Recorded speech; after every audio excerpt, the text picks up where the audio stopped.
Hello, guys. Welcome to Two Blokes Talking Balls Week 3 podcast. And this week is going to be about the the Spa Francorchamps. I don't want to call it a Grand Prix. There was nothing grand about it. It was more just waiting about for 19 guys in Lance Stroll to drive in circles for a while. Um, this week's episode is sponsored by Minking Mental Health, a mental health charity operating out of the Merseyside in England. Exclamation mark mind in the chat, and you will get the link for it, or it will be available on the YouTube at a later date.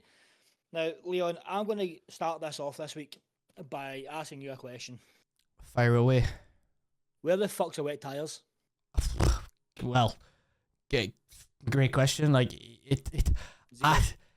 it's gonna be one of those ones that are gonna be so hard to talk about this week because it was just it was just waiting sim, and you have these tires in place for a reason.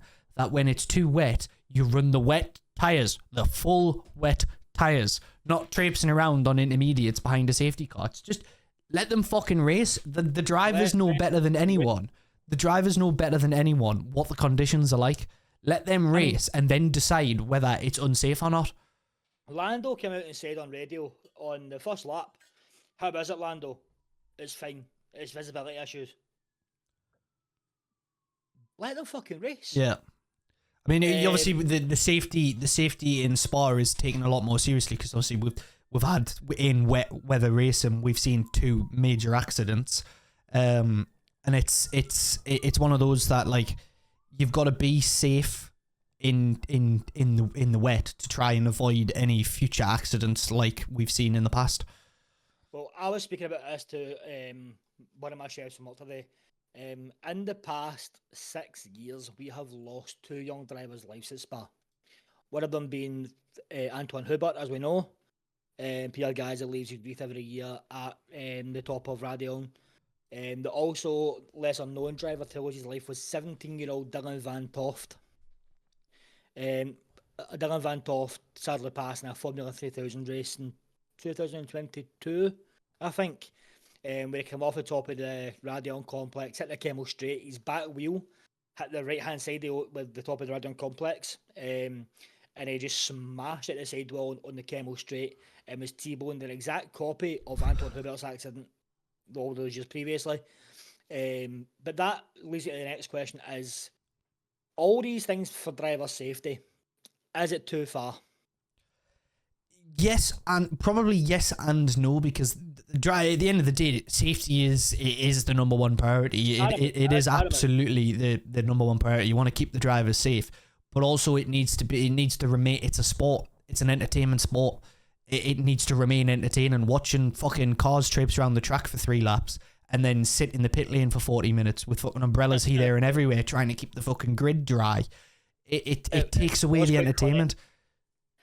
It was quite funny watching them, watching the grid walk with Nico Rosberg and Martin Brundle fighting with the Brawleys. That was entertaining. That was the most entertaining thing in the full day. And as Arlo said there, the FIA don't want blood on their hands. Well, stop taking money for oil barons in.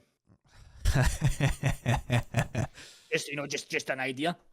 It is though. It's like it's one of them because of the way the race went. And then once the race actually got underway and the McLarens just kind of fucked off with it as usual. You watch the YouTube highlights. I didn't watch the race. I was out and about today, so I haven't got a chance to watch it. I watched the highlights expecting to pull myself in and kind of know what happened in the race. The highlight features Lewis Hamilton's overtakes, Norris being overtaken by Piastri at the start, Norris's bad pit stop where the tyre didn't get put on, and then Piastri winning the race. That is all that is in the highlights. That's how highlight worthy of a race it was. Spa is so hitty. It's so hitty missy. It's either unreal or horrendous. I mean, that tees me up nicely to the next question. Should Spa be on the calendar, Leon? It has to be. If we're gonna have talks about Spa coming off the calendar, then we need to have the talks of Monaco coming off the calendar. They both have to be there. They're both iconic tracks. They're both when they're good and they give fucking good. It's not when they do have a good race, it's good entertainment. It's one of the best races on the calendar. You're saying about Spa and Monaco. What about the Hockenheim ring? What about Portimao? What about Turkey, Valencia? You know, we've lost Catalonia. We've lost so many great tracks the past 10 years to these occasion-made city tracks like Vegas. Yeah. Like, come on, man. It's not Formula E. So we'll take it back to yesterday where some racing actually happened. And the sprints. The sprint qualifying was absolutely abhorrent. There was Red Bull lockups left, right and centre. Antonelli, Hadjar, Hamilton, Leclerc. It's a waste. Haas, fair play in the sprint. They got double points. Carlos Sainz had a bit of a redemption arc before he finished P18 today. Hadjar points in the sprint and his worst ever finish in Formula 1. Did he finish at, where did he finish? I think if you look outside your window, you might see him crossing the line. I'm gonna have to bring up the actual like finish standings for today because I've got no idea. And then we talk about the GOAT of the sprint race, Max Verstappen. Max Verstappen has 12 sprint wins. And just to see how perfect it was yesterday for Max, look at the difference in race pace today with the McLaren in full race trim and the Red Bull in full race trim. But yesterday, I mean, don't get me wrong, the sprint is worth 8 points maximum. These drivers are going to risk anything from P1 to P8 is 8, 7, 6, 5, 4, 3, 2, 1 points. These guys aren't going to stick it up the inside of La Rouge or Blanchimont for 1 point. They're not going to do it. It's a procession at that point. But in the history of sprint racing, Max Verstappen has 12 wins. His closest competitor is Valtteri Bottas with 2. Haven't the sprint races only been like around for 3 or 4 years as well? Yeah, well, so Max has just won them all essentially. Yeah. Like, but that comes at a time where Red Bull were lying. Yeah. I mean, Spa has been moved as well as that. We're talking about the rain today. Spa's been moved twice already in the calendar to try and negate the rain at Ardennes Forest. I feel like you just can't though because of where the track is. You could do it in the heat and the height of the summer and it would still piss down. It just seems like no matter what you do when you go to Spa, it pisses down. It just seems like the way it is. Exactly. You'd be good. You'd be good to do it anywhere else, and it look at Silverstone. It pisses down every fucking year. No matter how nice the weather is, it then pisses down. But the track is built for pissing down. It's in a country where it pisses down. Same with Belgium, though. Belgium's got the same weather we do. And you would think that after racing at Spa for 75 years, they might actually understand, wait a minute, guys, it's going to be raining this weekend. Let's take some blue trim tyres. Do you think we'll see them at any point this year? We have seen them at Goodwood on the hottest day of the year. Let's give it on the racing track, like actually racing. Have we been there? Have we been to Baku yet? No. Baku's near the end of the season now. That could have potential. I mean, if it's at the end of the season, it might. Maybe we could see some rain there. Maybe see full wets because I'm pretty sure we've had full wets a few times there. Aye. That's probably your best bet. Is Hungary. Yeah, Hungary probably has some high chance of rain. Japan's been. When is the summer break? Are we 2 weeks away from that? Yeah. So we've got two more races and then it's a summer break. We've got Hungary next on the 1st to 3rd of August, and then that's us. Oh, and then that's us. 3 weeks. For 3 weeks. Right. And then we're back with the Dutch Grand Prix. Oh my god. Yeah, then we're back for Zandvoort. Yeah. Which is the last Zandvoort that there's going to be again. I don't think Zandvoort will make it back onto the calendar. Which doesn't surprise me, to be honest. It only became back on. Zandvoort's only been there since there's been good Dutch drivers or Belgian drivers. There aren't really massive F1 fans in Holland. As we know, football's fucking massive in Holland. Yeah. Formula 1, not so much. So I don't see, sadly, I love Zandvoort. I think it's a very technical course. I think it's everything you need in a Formula 1 track. You're on throttle for 72% of the lap. It's full of long sweeping bends. That, the camber and the last turn. It's one of the last of the old guard of tracks. I don't want to see it go, but I think it's the cars are too big. Yes, next year, we're shortening the car by 210 millimeters and 190 meters. We're shortening it by 210 and narrowing by 190 next season. I didn't realise the cars were getting made smaller again. So next season regulations are a full flat floor. I seen that. Like going back to the 70s and 80s. Again, this is to try and make the cars slower, with less downforce, bring them down a bit, make it a bit closer racing. The engine power is also going to be split 50-50 from next season. So it's 50% ICE and 50% battery. Interesting. Which I don't understand, because Sebastian Vettel did it at Imola last year when they raced Ayrton Senna's MP44 around Imola track with the Brazil flag and the hat and the helmet and that. Yeah. He ran that in V12 on eco-friendly fuel. V12s? I would sell my right bollock to hear that V12. To hear the engine roar again. Oh man, like even the V10s are that noise. See, if you watch, there's a videos on YouTube. Hello Susie, how we doing? Welcome to episode 3. We're talking Formula 1. There's a video on TikTok that I've got it saved and I always watch it, and it's just the start of the 2007 Grand Prix, and you can hear the cars starting up for the top of Eau Rouge, which is a fair bit away. When you think that these cars are traveling at 210 miles an hour down that from La Roche down to the Eau Rouge and then up the Radion complex, they're traveling about 210 miles an hour, and it takes them 12 seconds to get there. That's insane. That's a lot of distance, right? That's a lot of distance. And you can hear them, and it's just oh my god, man! It makes my blood run cold. Honestly, God. It would be nice to hear them cars again, like not even cars, just the engines. It really like in a racing scenario, hearing them engines again would be beautiful. Racing. Yeah. I mean, I don't know if you remember this. We came at Raikkonen at McLaren when there was a crash at the top of Eau Rouge. Possibly. So there was, it wasn't a crash, it was a mechanical failure for a car at the top of Eau Rouge. And Raikkonen's mechanics are like, right, lift off. Raikkonen was just balls out, flat out, right through the smoke. Yeah. Like, they just don't make them like Kimi Raikkonen anymore. They don't make them like Kimi anymore. Like, in this morning, welcome in scheme, we're talking Formula 1 just now. Before the race even started, the grid walk. Let's talk about the grid walk.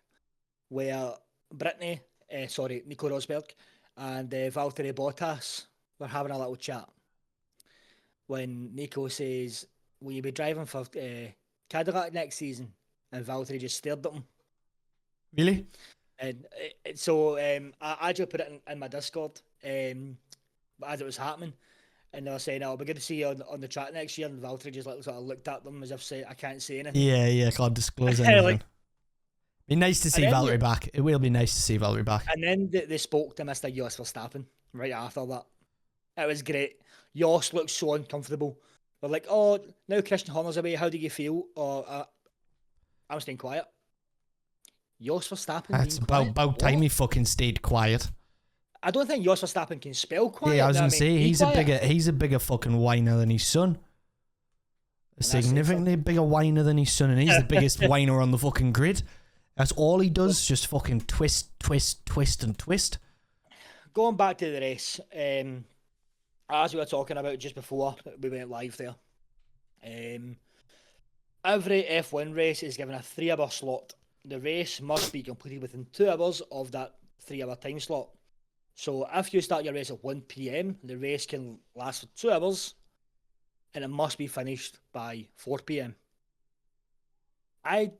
We've seen it in Spa 2022.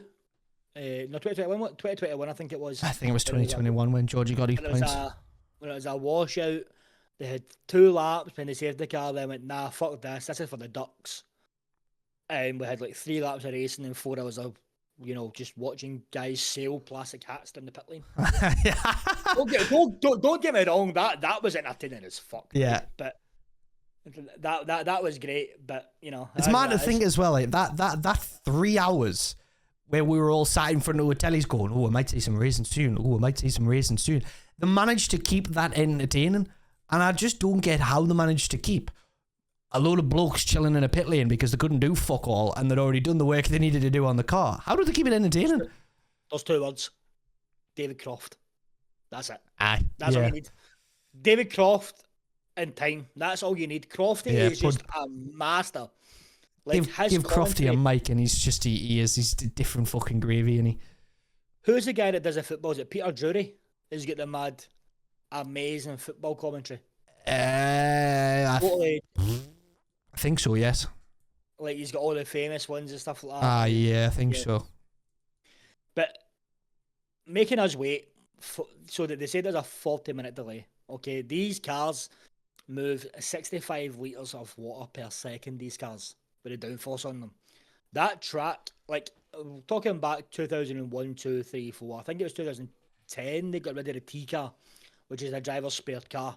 Back in the day, they used to have the spare car sitting in the garage in case like, you know, somebody crashed out or front wing burst or whatever. And what the drivers did pre-race, pre-season, that's it. It is Drury. Yeah, Drury speaks in poems. So does David Croft. He speaks in poetry. I felt robbed this morning. Right, I felt robbed. There was no lights out and away we go. It was we're starting the Belgian Grand. I felt robbed. Like, Sky Sports, I watched the Sky Sports coverage to hear those words. Yeah. It's lights out and away we go. That's the only reason I watch it in Sky Sports, is to hear those magic words. Inject it in my veins like fucking ketamine. Like, Was Crofty not on commentary today, like? Yeah, but it didn't say, there was no lights. Well, I suppose there was no point starting behind the safety car, didn't it? It was, and I think he said it in Spa 2025 and it races start. It was shite. Honestly, it was just it wasted my whole Sunday. Well, here's a question for you. So, I know we briefly touched on sprint races. I want to ask your opinion on sprint races. Would you keep sprint races in the format they are, where 8 people get points? Or would you change it to point to top to bottom to make the sprint race more interesting so people actually try and fight for some points? Because if you're outside, unless you're in P9, you don't give a flying fuck about the sprint race. All you're doing is trundling around to make sure your car stays in one piece. I like the old version better when it was practice 1, practice 2, sprint qualifying, and then P1, P2 on the Friday, sprint qualifying on a Saturday, sprint on a Saturday, race on Sunday. Yeah, where the sprint would give you your starting position for the grid. But here's my idea for the FIA: why don't you offer full points, reverse grid?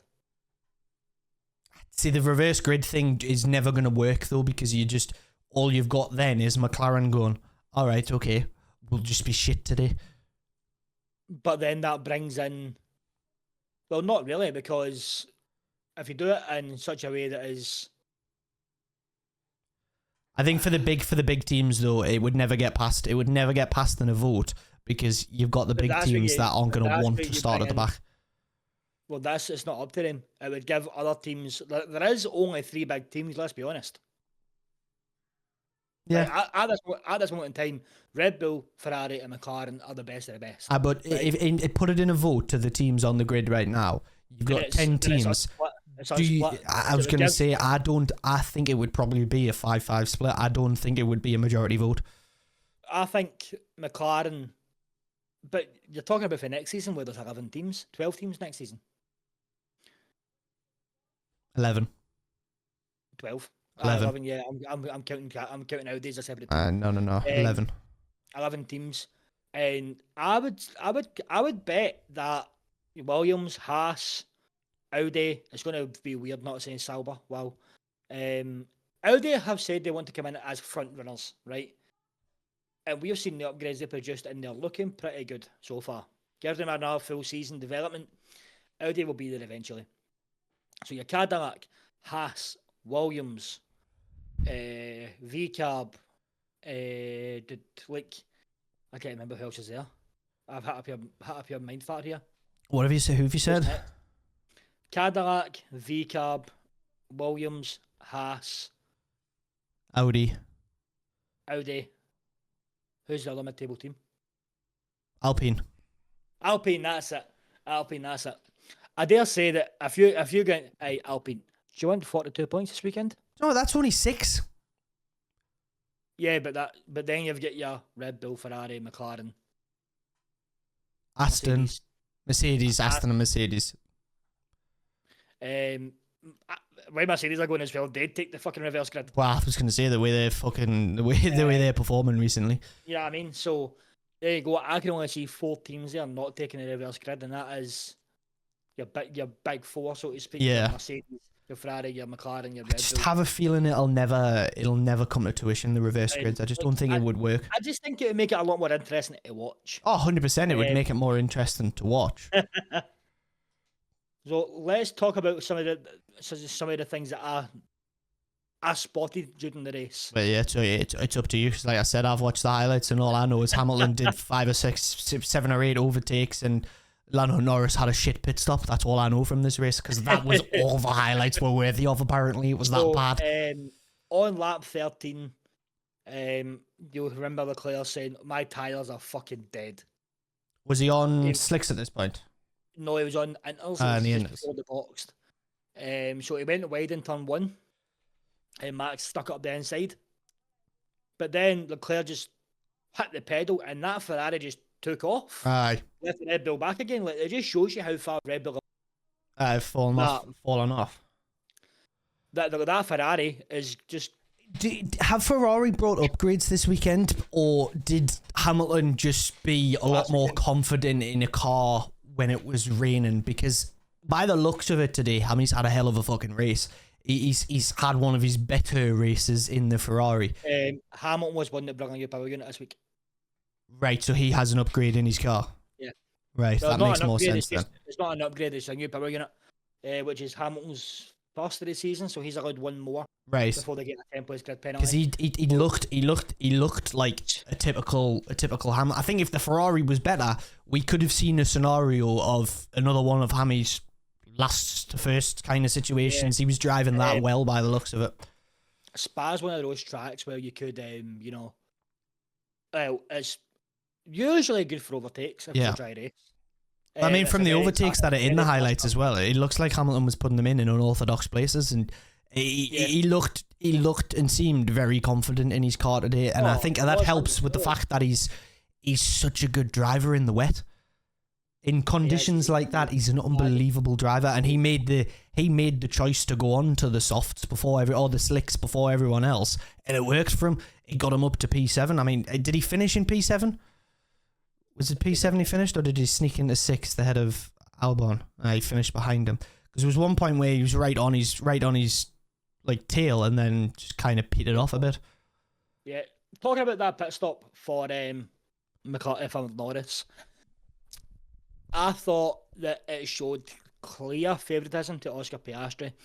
I do think that they had a chance to just slow down a little bit, even in the pit lane, go from 50 miles to 30 miles an hour, build up that 2-3 second gap and double stack the cars. Yeah. Because after Piastri went in, before they went in, getting round Rascasse and bus stop chicane, Norris was in DRS of Piastri, right? Piastri pitted. Norris trundled on dead intermediates on a dry track, rather than just slowing down and taking double stacks. When Piastri left the track to win the pit lane, he was 0.8 seconds in front. That pit stop was 25 seconds. Piastri lost in there. And then Norris came out 9 seconds behind.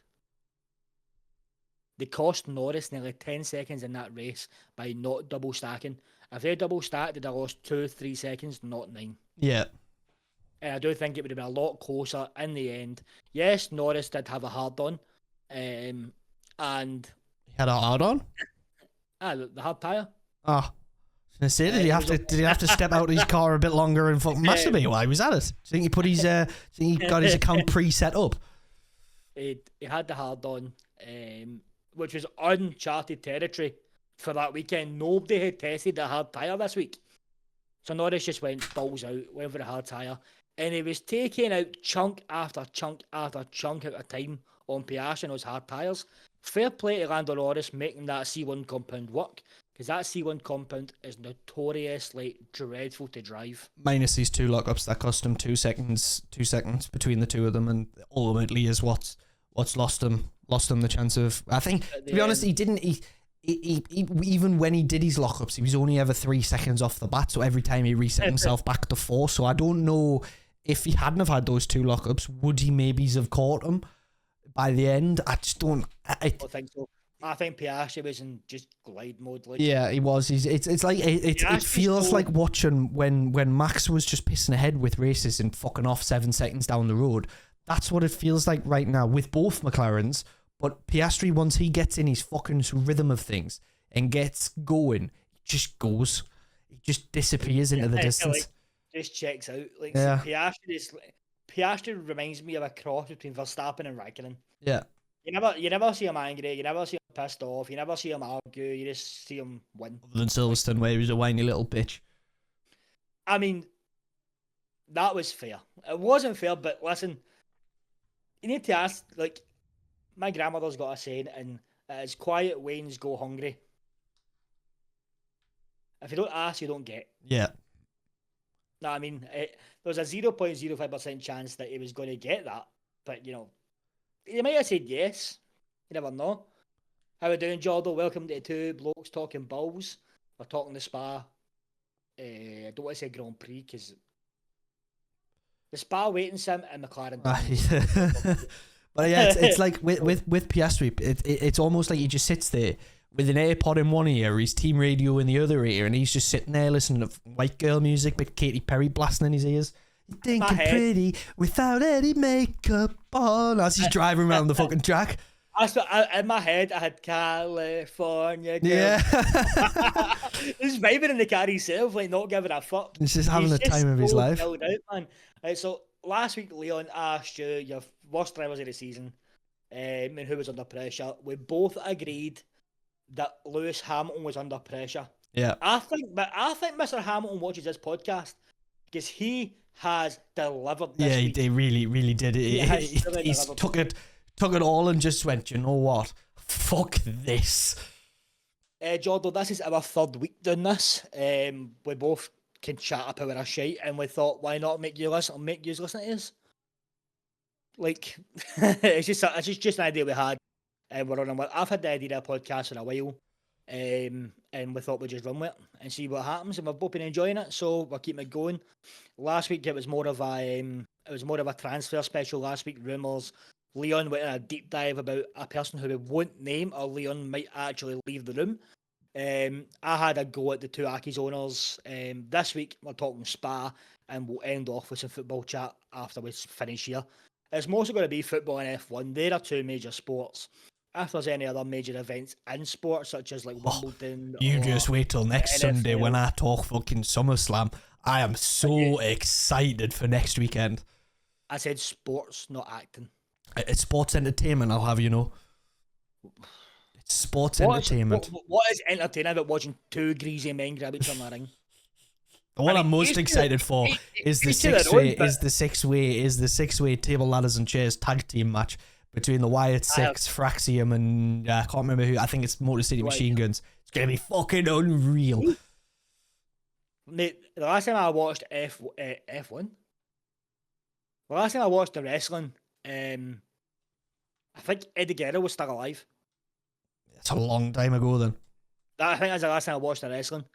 While we're on the topic of wrestling, R.I.P. Hulk Hogan. While we're on this topic, rest in peace, Hulk Hogan. You know, Hulk Hogan was a major part in most of our childhoods.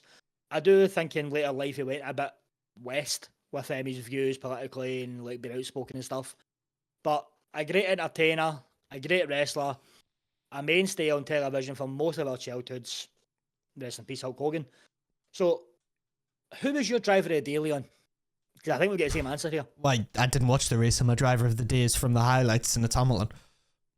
The only highlights of the race was Lewis Hamilton. Yeah, he's single-handedly carried the race to be entertaining. So you had the overtake on the first corner from Piastri or Norris. Yeah. You had Leclerc flirting with Max. That was at the top. After the first 5 corners, 1, 2, 3, 4 just checked out. They were on holiday, feet up, Netflix on, not giving a shit. The only other highlights was Lewis Hamilton. Up, another one, up, another one, Yeah. up, another one. That was it. Just getting back to front constantly. Worst driver of the day.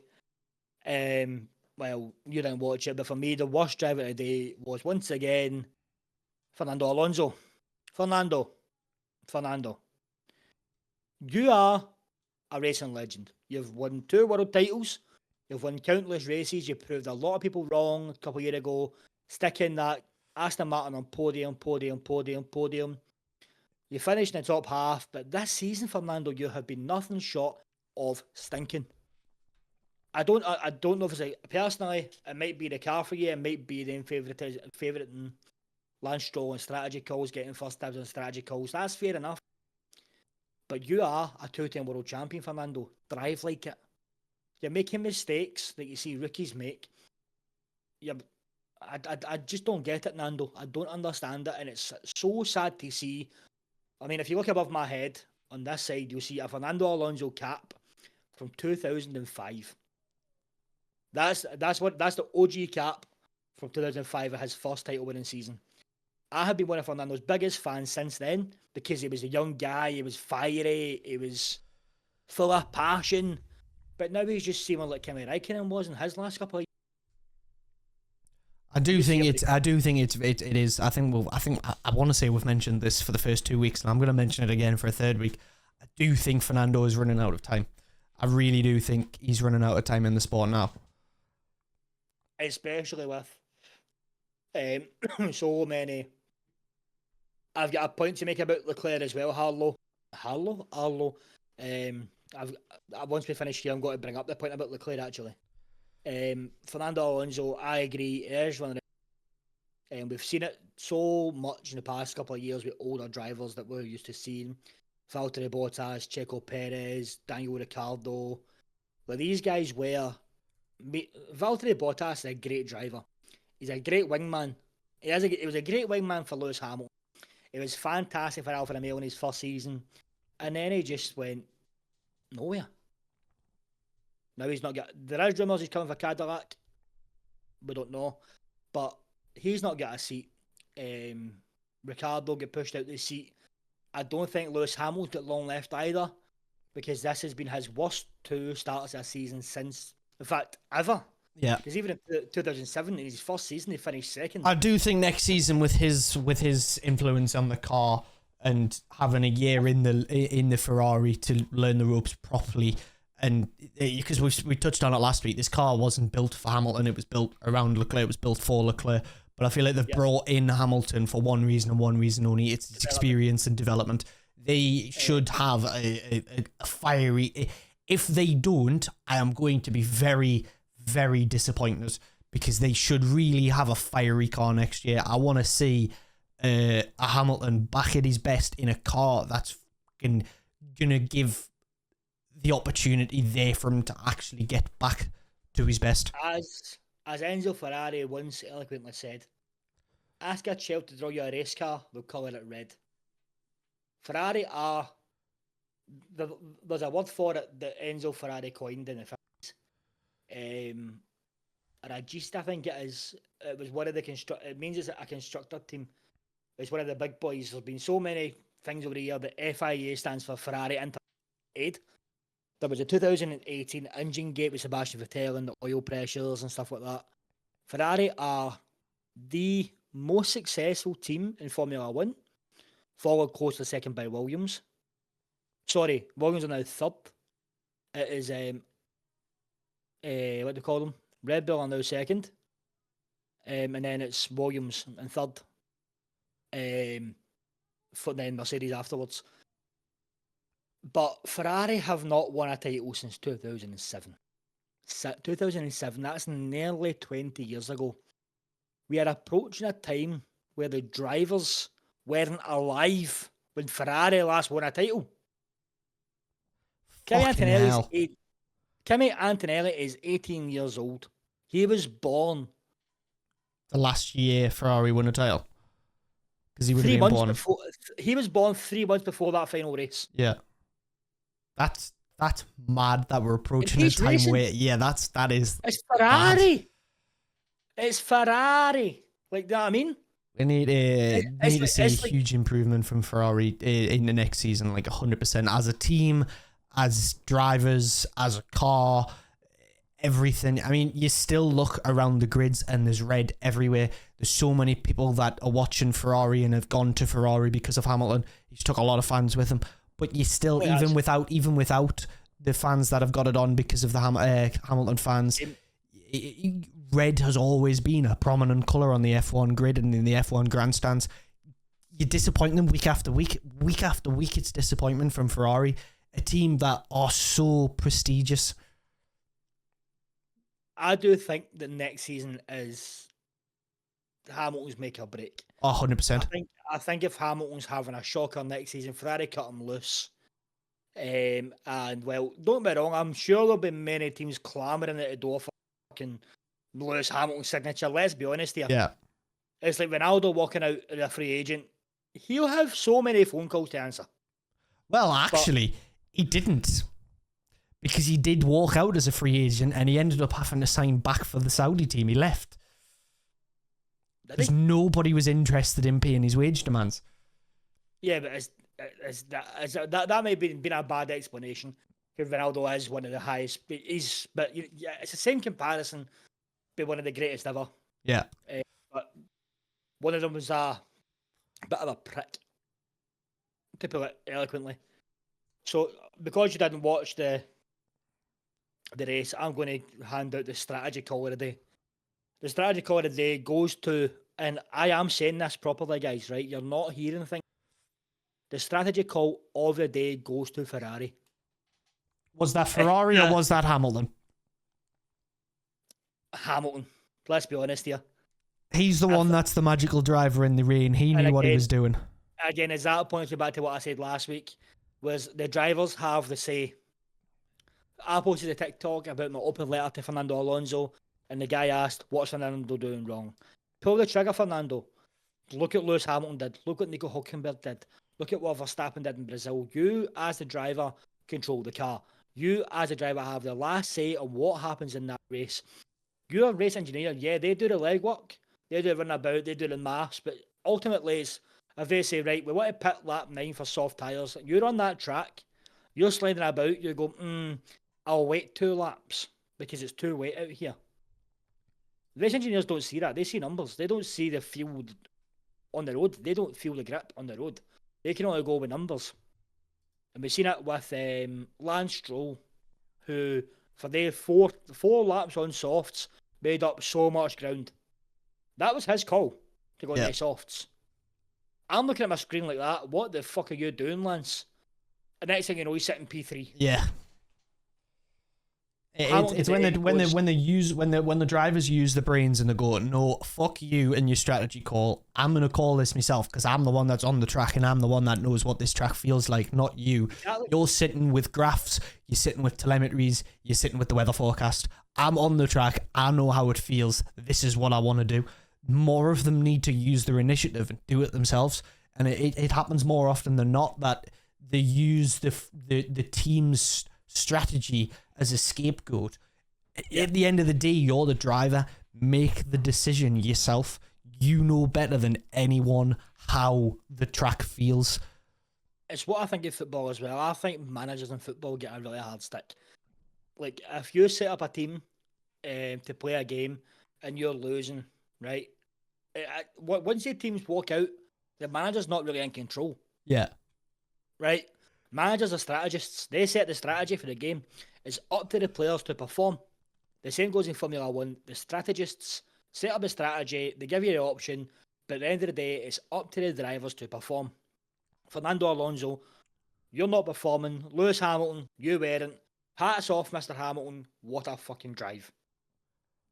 It felt very typical, like, it felt old school Hamilton. He got on with it. It felt like 2013 Lewis Hamilton. It really did. It really did. It really felt like Lewis Hamilton was on a team. And I think if you gave them another 10 laps, I think he might have even finished on the podium. Yeah. Because he was going for it every single chance he got. I do feel sorry for Isaac Hadjar, who has been tremendous. He made my top 5 so far of the season. This is now his 3rd race in 13, where he hasn't finished in the points. It's very disappointing to see him finish in 20th and Which be the for only a car to rookie- be a lap down as well. But again, he did have an extra 2 pit stops. I don't understand why. Yeah, well, it's gonna come down to the worst strategy, innit? Unless there was something wrong with his car. I think I had a puncture or something, because at one point on the graph it showed everyone on medium tyres bar Lando Norris. Yeah. And as I was watching just the last couple of laps there again on the replay before the stream, he was on hard tyres, so he did have that extra pit stop. I'll need to figure out why that was. So while you figure that out, I'm gonna go back to my bold prediction from last week for this race. My bold prediction was 3 safety cars, one of them involving a 2-car crash. I got 1 safety car. Was there any contact at all? No. Because it seems like it was a really clean race. Which for Spa is quite weird. That's why I felt so confident in my bold prediction last week. Because Spa's always fucking mayhem. Let's bring up the bold predictions. I can't remember who I had as my 1, 2, 3. Well, I think none of us had Leclerc in there anyway, so we both didn't get a point for that. I think I might have. You didn't. I think both of our top 3s were the same, and I'm pretty sure we say it was either Lando, Piastri, Max, or Piastri, Norris, Max. Max was both. Max was in there for both of us, 110%. Well, shit. I think we got. Formula One. I think we might have got Paul right. I'm not sure. We'll have to rewatch the pod and double check. There's no points for Paul anyway. It's only really for the bold predictions and 3 correct. Aye. So the only other person to enter was Legend Johnny, who said Oscar Pastry on pole. He had a 1, 2, 3 of Oscar Pastry, Lando Norris, and George Ruffle. And his bold prediction was a 5-car DNF. We didn't get a single one. Not a single DNF. I think I was the closest on the bold predictions this week. Mine was a double silver points finish. And you got 9th and 12th. 9th and 12th. And there was only 2 seconds from Nico Hulkenberg and 10th. By the way, Gasly again just getting on with his job and finishing P10. Just getting on with it, driving around the track and getting points, picking up points here and there. I do feel entirely heartfelt sorry for Pierre Gasly. He needs to go to a track and race a very dangerous race where one of his best friends lost his life. I mean, that must take some amount of mental strength to put yourself in a position that your life's in danger at the same place that your friend lost his life. Yeah. Looking back in time, you look at the 2004 Grand Prix at Suzuka, where Jules Bianchi sadly lost his life. Those guys didn't know he was dead and racing. They were still racing. Going back to 1994 with Ayrton Senna, Ratzenberger died on the Saturday. They finished qualifying. They then started the race on the Sunday. Ayrton Senna sadly lost his life on lap 4. Lap 4 of that race was that incident. And they were under strict orders by the FIA not to tell the drivers what had happened. It only broke through after the race of what happened. These guys were driving the track that their colleague died at without knowing for 48 laps. Being told after the race that one of the greatest ever drivers, your friend, your colleague, lost his life. It must have just destroyed the guys. And honestly, hats off to Mr. Damon Hill. Damon Hill might be the strongest guy that I ever know. He lost his dad to a, helicopter accident, but Graham Hill raced at a time where 30% of drivers didn't make it home. He lost his godfather, Jim Clark. He then lost his best friend and colleague, Ayrton Senna, on the track. As a 2-year, but it was an older rookie, Damon Hill, but he was only put in that car in 1994. He was the reserve driver in 93, 92 for Williams. In 1994, he got that drive because Adrian Newey put his neck out for him. And as a can you imagine? Well, again, Oscar Piastri is different because Oscar Piastri is just a generational talent. But can you imagine handing Isaac Hadjar the Red Bull next season? The what, sorry? After what? So Damon Hill was handed the drive at Williams 94 after Prost left. Right.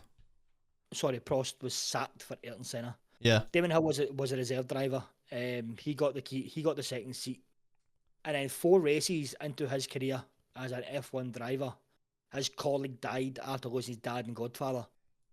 He then got back in that seat and he led Williams through a time of sheer darkness and gave him nothing but hope.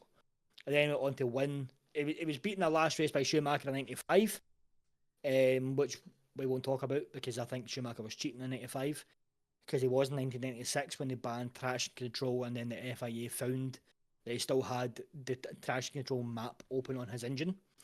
He then led the team to the first title since 1993 with Mansell in 96. And like I was saying there, can you imagine Isaac Hadjar next year watching Max Verstappen die, getting the keys to Red Bull? Yeah. Being saying like, it's up to you now. You're our guy. Like that alone would crumble a lot of people now. 100%. You've got Never to mind be losing colleagues, friends, family through it. Yeah, you've got to be a very, very mentally strong person to get through something like that as calmly and as coolly as he did. And then, like as I said, Pierre Gasly, it must take some amount of mental strength to come back and race at a place your friend died at. Fair play, Pierre. And you turn up every week. You are the James Milner of. You just turn up, you do your job, and you go home. Yeah. There's no shit. Brilliant fucking like comparison. It's just the James Milner, reliable. Put him in the car, go. That's Yeah. it. Job done. James Milner centre midfield, cool. No drama there. So I think that pretty much brings us to the end of the Spa washout. Because there's nothing else really to speak about here other than how shit it was. Yeah. And really underwhelming. And I don't know if most of you guys know this, but there was this thing tonight, the women's final. I don't know if any of you watch women's international football, but once again, the England Lionesses prevailed and took home silverware. They have won against Spain on penalties after being 1-0 down. Massive congratulations to all the ladies involved in the English national team. Fair play to you guys. I wish you could, teach the guys' team some stuff because they're pretty shit.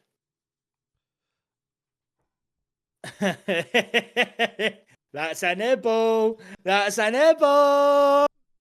Well, my point's going to be here is once again, the women and the under 21s England teams have outclassed the men's again. They've 2 back-to-back Euros. The under 21s have got 2 back-to-back Euros. They're both winning trophies. They're doing better than the men's. We've once again got another fucking shambolic manager in charge in Tuchel, who's out of his depth in national level football. But I'm not going to get into that either because England bore me. They bore the life out of us now only caring in major tournaments. But with that being said, I'm not going to take anything away from the women winning their trophy. The quality of football just still isn't there. And I am going to bring it back to the penalty shootout from not the final, not the semi-final, the quarter-final against Sweden. That was the worst penalty shootout I have ever seen in my fucking life. I've seen under 8s take better penalties than that the England women's did against Sweden. As Alois just said, they rode their luck and it paid off. Sometimes you need to raise your luck. I mean, I wouldn't call it very lucky, but Lauren James, one of England's best players, again, she was in doubt before kick-off. She played on through pain. Fucking fair play, Lauren James. You've done your country proud. You pushed yourself through the pain barrier and you started that game.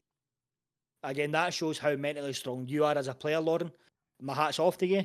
Again, Chloe Kelly, who has just signed for her. Chloe Kelly, come on. She was absolutely fantastic. Yeah. But she isn't as good as Lauren James, right? There's very few English women that are as good as Lauren James. But fair play to Chloe Kelly. She came in, she stood up, she was counted in the final. She's took back the European trophy that, you know, England they defended their crown. I was, you know, pretty disappointed in the quality of the final itself. The final wasn't a very good game to watch. Some women's games are, some women's aren't. But again, these two teams went head to head for 90 minutes, slogging it out, chances everywhere. Some great saves by Spanish keeper, some great saves by English keeper. Hemp was unlucky not to score a header in the second half. Like, these guys put on a show for their country, done them proud.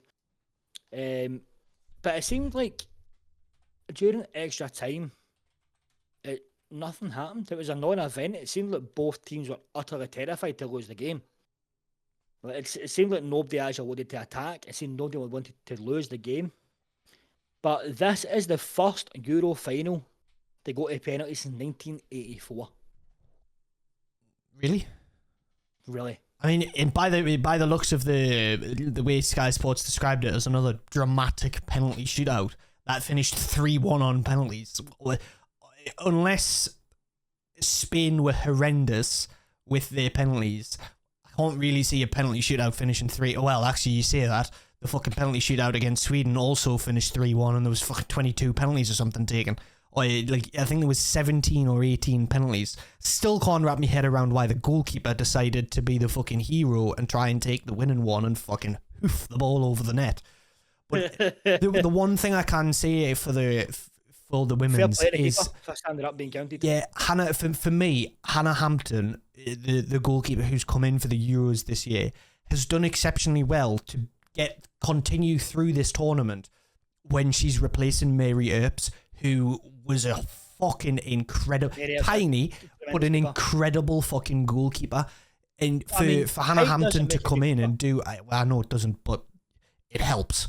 It helps you out. But Hannah Hampton's come in and has done an incredibly good job of being a goalkeeper and covering England's arses when they needed it. But you go back through the tournament from start to finish.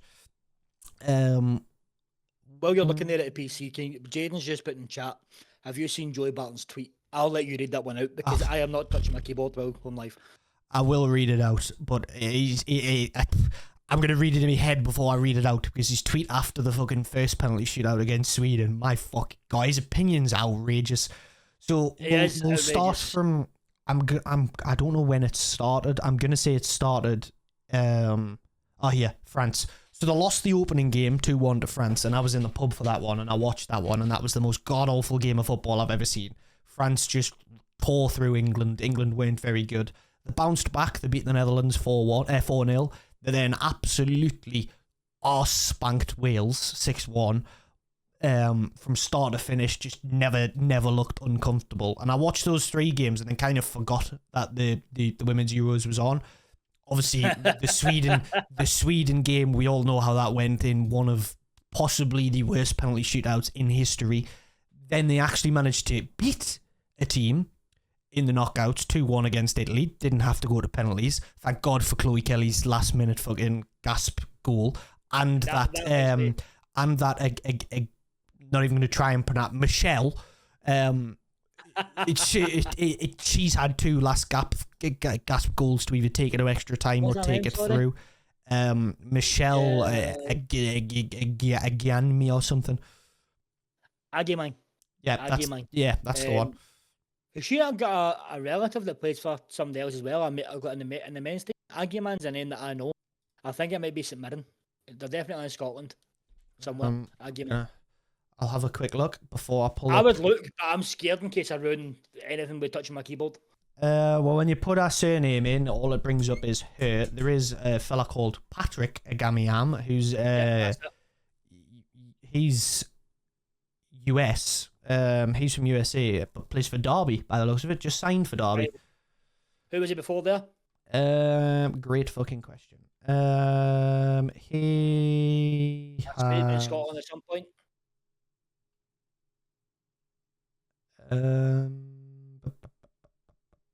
Transfer market. Here we go. My good old tool. love this thingy. That is Rams, Western Mass, Charlotte, and now Derby. It'll be Charlotte. Sorry, Charlotte will know from then. Sorry, what? Yeah, 7 Charlotte. million euros Derby have paid for him. He's a baller, mate. He's a baller. Yeah, but are Derby back in the... Did Derby get promoted last year? No, oh, they're back in the Championship. That's all right then. I'll let them off. I thought that was League One spending. I was going to say 7 million in League One. That's a bit outrageous. Right. Anyway, let me pull up fucking Mr. Joey Barton's tweet. Maya Letitia, she is nowhere near her dad's level, but also Chloe Kelly. Why isn't she starting? Because she has Derby acting like Brian Clough is back as manager with that spending. Fair point, Slavin. Fair point. But Chloe Kelly, right? She dragged England through the quarterfinals. She went to the semi-finals. And she's just scored the winning penalty to bring home the Euros. Give that woman a rightful place in that lineup. Oh my God, man. Oh no. Oh no. Oh no. Right, so it starts with... Just to point this out, Trips, Leon is reading out a tweet. Oh yeah, I'm reading Joey Barton's tweets. This is not my opinion. This is in no way our opinions. So he starts by saying, I've just worked out I'd rather watch Paddy Harrington sign his card to win the Senior Open than the cosplay nonsense pottery Euros. Then Keir Starmer's tweeted out, the Lionesses have changed the game, breaking barriers, making history and inspiring the next generation. Tonight the whole nation will be behind them. Joey Barton responds with, do one. Then Joey Barton has gone on to say, well done. But there's a but, because there's more. It's not just a simple well done. It's well done to the Lionesses winning the nonsense pottery trophy. Those penalties were borderline embarrassing again. Don't ever ask for equal pay again. Yous are miles off it. And then put out a poll. Oh no, this poll's from 3 days ago. But he asked, are you a bad person for thinking women's football is shite? The poll answers were yes, then insert insult, no, common sense, and don't care with a Swiss flag. The boy is nipped. I mean, at first, his opinions were women's football wasn't at the level of men's football, and that's right. That is factually correct. It's not. Again, it all comes down to, in my opinion, it comes down to physicality. Yeah. You've seen the whole Wrexham friendly carry on with stuff like that. Yeah. But Wrexham were League 2 at the time, playing, again, it was retired players and stuff like that. Yeah. And they breezed past the English women's side. Yeah. The same argument that's existing just now for me. Why isn't there female F1 drivers? Why isn't there female F1? Jamie Chadwick, 3 times winner of the W Series before sadly cancelled and due to Jamie Chadwick was 4 times winner in the W Series. She was given a drive in Formula 3000. There's Formula 3000, Formula 3000 Asia, Europe, blah, blah, blah, blah. Formula Ford, Formula 3, Formula 2, Formula 1. Sorry, Formula Ford, F4, F3, F2, F1. So she's in the 7th tier of men's driving, and she finished 16th out of 20th in the Constructors' Championship. Great driver in the women's sport, but again, these guys put so much physical abuse on their body in their Formula 1 car. I don't think a lot of the casual fans understand how G-forces actually work on the body. Like, you look at, if you've seen the picture of Fernando Alonso's neck, and it looks like his fucking thigh. Yeah. It's huge. He's genuinely like, remember that picture of the black guy in America, the mugshot? Yes. Just neckzilla. Yeah. Like, that's what you need. You need the muscle mass, and sadly, like, women's bodies just aren't there yet for it. Yeah. Maybe in 5-10 years when some of these now current drivers like Carla Bustamante and stuff have the opportunity to build muscle mass and train like fuck to get to that sort of size. Yes, Fernando has got 20 years experience and 20 years of putting his body through the grinder like that. I can't see it happening in the future, but as it stands, physicality just isn't there for the women's sport. Yeah. I mean, the other side of thing is you look at the men's game, and no matter what you could go down to, well, the MLS can be entertainment. There's entertaining players there that can make it entertaining, but a lot of it is like non-league kind of quality aside from the good players, because when you watch the MLS you can tell who the good players are. Like I follow the New England Revs a lot, and when watching them, like hockey. They took penalties like they're playing hockey. Yeah. Enough said. Yeah. Running penalties. What the fuck? It is odd, but the money in the men's game is a lot more because it's a lot more entertaining. It's been around longer. The quality's better. The women's game is getting better, and I like that it's getting better because I would like to see it develop into its own thing. But what we need to do is stop comparing the men's to the women's, because every time we do it, the women just get set back. Look at Ollie Ayunka, the lassie that was on ITV that had the dig at Mika Richards, and then ultimately. We've got a Bible here for big slaving. For equal pay, the physicality needs to be the same quality. It needs to be the same, and then it needs to be the same. That revenue, without any of that, the equal pay thing shouldn't even be a question. Yeah, 100. I agree with everything said. So look at the income of the men's teams. We'll go away Man United, for example. Right, Man United have a good women's team and a pretty shit men's team, but they still make revenue of £1 billion a year. Yeah. Right. That's why these guys can pay their players $300,000 a week, $200,000 a week, whatever they pay their players. Man United still run at a profit, paying these guys £300,000 a week.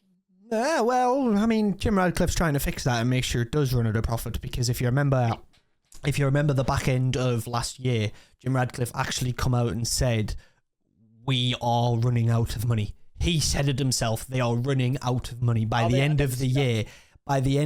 So he said at the end of last year, they could be running at a loss with the money that they're spending. That's why the sacked staff, the cut costs here and the cut costs there. Like, Jim Radcliffe's coming in, he's penny pinching at every corner he can, which is stupid. Sacking a 80-year-old part-time kitchen staff isn't going to save you the billions you're losing every year. But he did say we've got about 3-4 months before we run out of money. They've magically fixed that, surprise, surprise. But he did say that they are ridiculously spending to the point it's not profitable. Again, we're going to get in a rabbit hole here. As Arlo says, equal pay has nothing to do with ability, just revenue. Then Slavin's replied, without the ability, there will be the revenue. Both valid points. But if you're saying that United run out of money, we'll go with Newcastle, right? Because it's a team you support. Just here you go, boys. Just to let you know, it's not me that's took us onto the Newcastle tangent this week. It's John. because of right. We'll bring the elephant in the room for this one topic. I'm not talking about this. It's the most thing I can bring. The most relevant situation is Newcastle have a wage structure that they won't break to keep one of the club's best ever strikers. Stupid. It's right? So stupid. So why should the women's team break a wage structure that they can't afford to keep people happy? You could pay Chloe Kelly $500,000 a week, but you don't want to play for 2 weeks and you've not got it anymore. Yeah. Team's gone.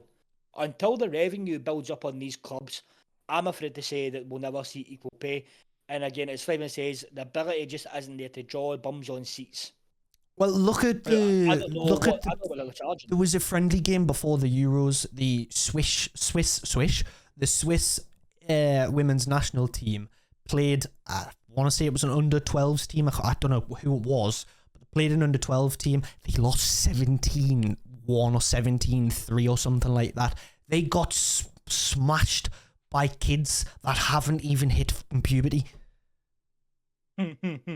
Like, it goes to show the quality. Damning. So, moving on for women's, we'll go back to some Scottish football, because we're actually underway in the season. We have the Betfred Cup stages. And on the week there. I think the draw was today, actually. Let me just double check this, what the draw actually was. What's this cup thing that you do in pre-season? So it's our League Cup. Instead of, hold on, bit for a cup draw. I don't know how you guys run League Cup anymore. As a well, so for example, we have Championship down to Highland and Lowland League, which would be your Vanarama, North and South. We have a league group phase for the Scottish League Cup. So winner gets 3 points, draw get 1 point each, and then an extra point for penalties. And what it's basically designed to do is for all intents and purposes, it is a pre-season friendly tournament. Yeah. Until you get into the proper, like for example, in Aki's group we had, I can't even remember who we had. That's how much interest I'm showing this season. Wait now, where's the draw? Why does it put me on the Rugby League? Scottish League Cup draw 25-26. Why does it put me on the Rugby League website? So the League Cup draw, for example, right, we'll go here. We had Stirling Albion, League 1, Dumbarton, League 2, Aki's, first class, the Championship team at this, Dunfermline Championship and the Hearts Premier League. We then go to Group H, which is Kilmarnock Premier League, Livy Championship, Kelty League 1, East Fife League 2, Brora Non-League. So it's basically designed to give the smaller teams a chance to play the... Why can't I find the draw, Slaven? That's your second round. It's giving a chance for like your non-league sides to earn some revenue, playing bigger teams, selling out bigger stadiums, and getting them some money. And it's also a chance for younger players. So round 2 is Celtic, Falkirk. Then you got Greenock Morton versus Aberdeen. Kilmarnock versus Dundee United, Livingston versus Hibs, Partick Thistle versus Ayr. Even though it's spelled AYR. Rangers versus Alloa, which sounds like it's from Hawaii, not Scotland. St Johnstone versus Motherwell. She's all right, thanks for asking. And then St Mirren Heart. Who did Rangers get? Sorry. Alloa. Alloa Athletic. That's a hard... Slavin. No, it was Aaron. Same old Alloa. That was a thing for years ago. Some drunk guy started shouting, "Same old Alloa, always cheating," and it went viral. It was rather funny. Now, Alloa are one of the worst stadiums in Scotland to play at. It's horrific. It's at Rangers, so. But I don't like... Well, saying that, Rangers also lost to Queen's Park last year, an amateur side. Well, you'd like to think I could probably run through this and predict who's going to be in the next round. It's going to be Celtic, Aberdeen. Okay, right, wait, let's take this. Let's do this, Leon. Get the things out, get the draws out, and I'll make a wee note. Right. Okay. I've got the draw. I've got the draw up. Right, guys, feel free to join in with us. Who's the first draw? Celtic, Falkirk. Celtic will win that game. Celtic, Falkirk. Leon, Celtic. Apparently I wrote Electric. Celtic. John, Falkirk. Next. You going Falkirk to beat Celtic? Falkirk. Celtic won't play a full strength lineup in that game. I don't think so anyway. And Falkirk are playing out of their fucking skins just now. Falkirk just went unbeaten in a championship season. They won the league by a handy amount. They're strengthened well. They re-signed Scotty Arfield from Charlotte FC, who was playing at Rangers a couple of years ago. He's played in the Europa League final, now playing at Falkirk. Absolute Rolls Royce of footballer. I think Falkirk have that fire, like Leicester 2016 we're talking about here. Yeah. Falkirk are playing under John McGlynn. As much as it pains me because I fucking hate them, right? Falkirk are playing tremendous football. John McGlynn has them firing all cylinders. They're strengthened well. They've managed to keep all their players through the off-season, which I didn't think they were going to do. Like Tom Lang and stuff like that, and Morrison, and kept to go down south. That never happened. They've kept their players are strengthened up. I think Fogg have a real fighting chance. Fair enough. Who's the next Okay. Greenock Morton versus Aberdeen. Morton, Let's be honest, I don't need to answer that one. Aberdeen, I think both Aberdeen. Yep. Next. Kilmarnock and Dundee United. Kelly versus Dundee. I'm going with Kilmarnock. Leon says Kelly. John, wait, where is it? Is it in Kilmarnock? Yes, I'm saying the home team first. Yeah. Kelly. Again, I think that Dundee are going to end up getting down this season. I think Kelly will stroll that game. Then we've got Livingston versus Hibs. Livy versus Hibs. And I'm going Hibs. So Almonville's also a plastic park, just so you know. Who? Sorry, it's not Almonville anymore. It's now henceforth known as the Spaghetti Had.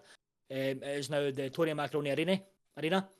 So we now call it the Spaghetti Had in Scotland. Fair enough, that's a good name. Both are go for Hibs. Slaven said Hibs. Right, so Slaven's agreeing with. All right, next.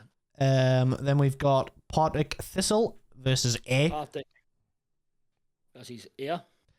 I'm gonna go top half championship teams. Yeah. I'm gonna go for the home team here, and I'm going Partick.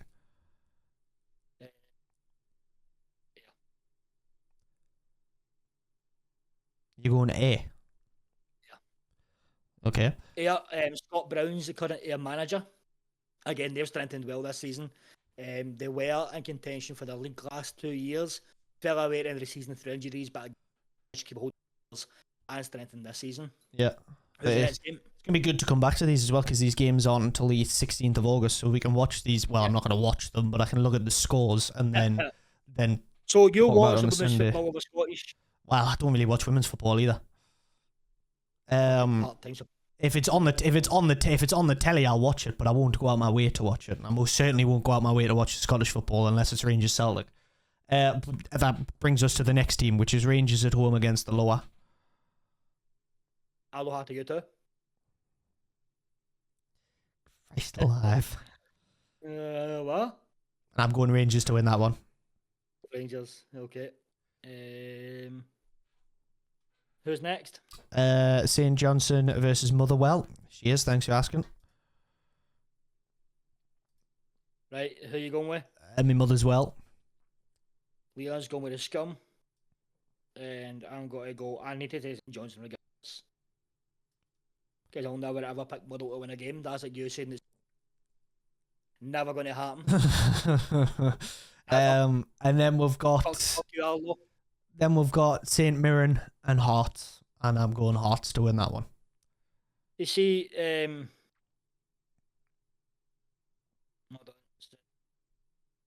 these Hearts. See, I'm at a bit of a hard here. One of my friends plays for St. Mirren, the other plays for Hearts. So I don't know. Well, come on then. Who do you prefer? Who do you prefer? Spit or swallow kind of situation here. I need to say Hearts. Who are you saying? You saying Hearts as well? Yeah, I'm saying Hearts as well. St Mirren, but as much as I love Big Gogic, I don't think they have it in the tank to. I mean, Lawrence Shankland left Hearts, left out of contract in Hearts. The offer from Rangers never came through. So I think he's now back on the shop window for teams to come sign him. It was pretty shit last season because I think he thought the Rangers move was under key. That didn't materialise, so I think he needs to perform again this season. Craig Gordon had his testimonial at the weekend there. I think Craig Gordon's time is over, which then puts us down to Zander Clark and my good friend Ryan Fulton. Thank God they won that game as well, beating Sunderland. Lovely stuff. Ryan Fulton has played 5 games for Hearts so far in the past year and has 2 assists and 4 clean sheets.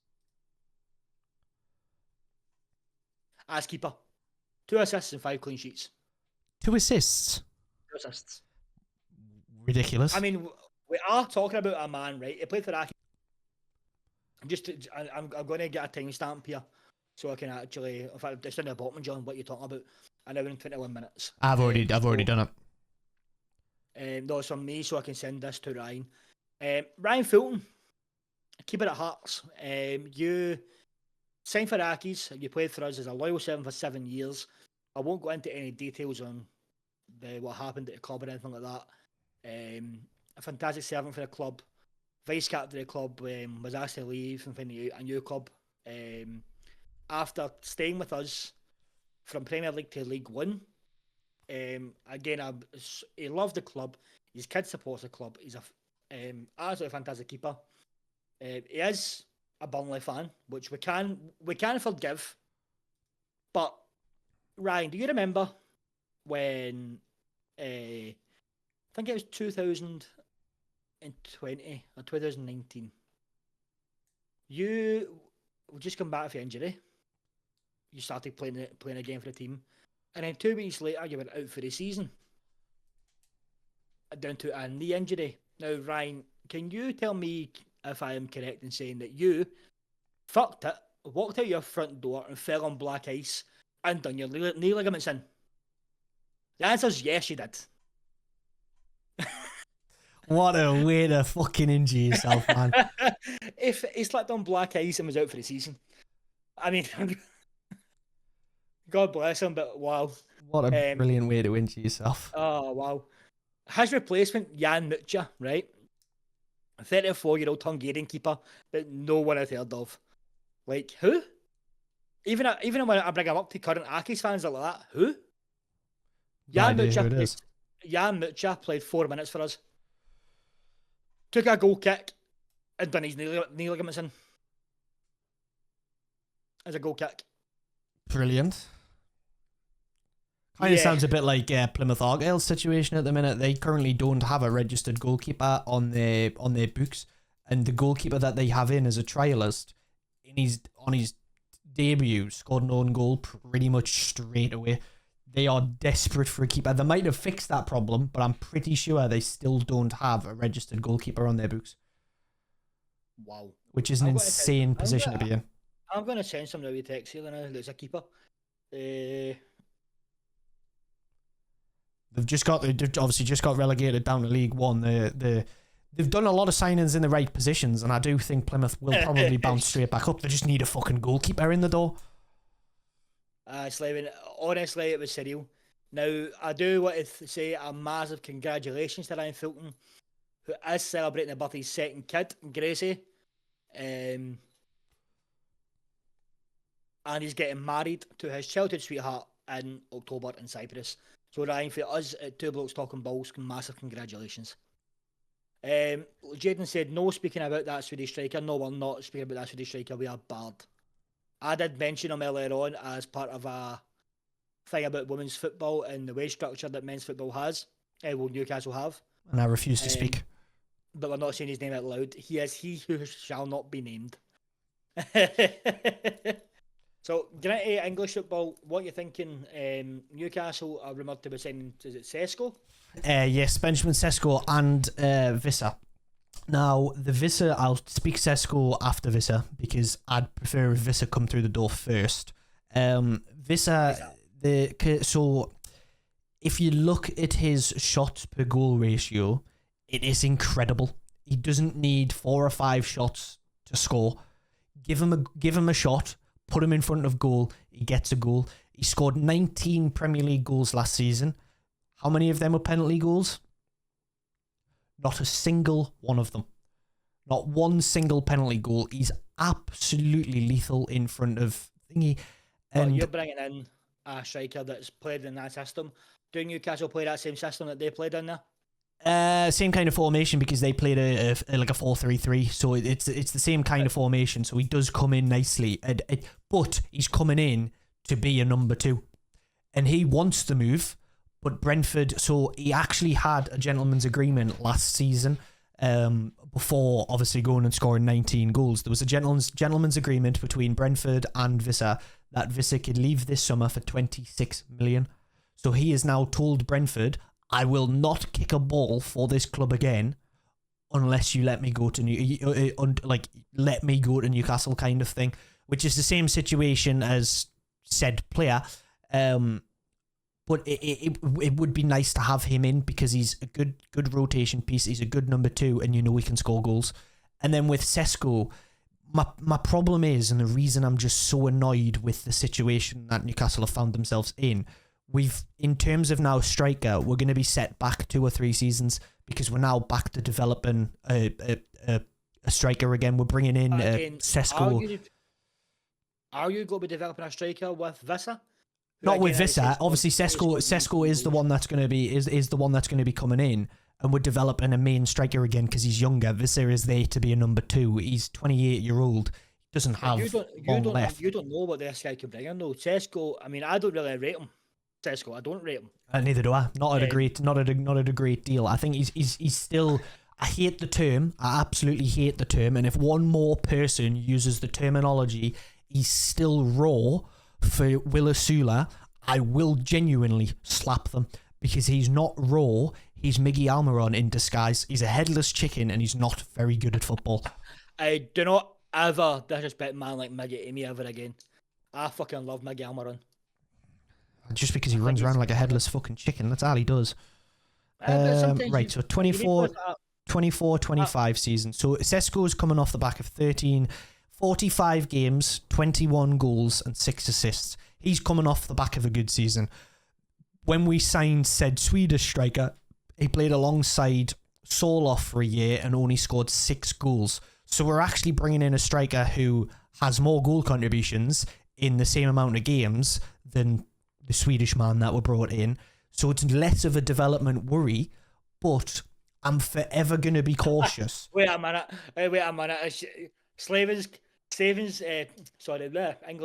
Slavin's comment has just clicked on in my head.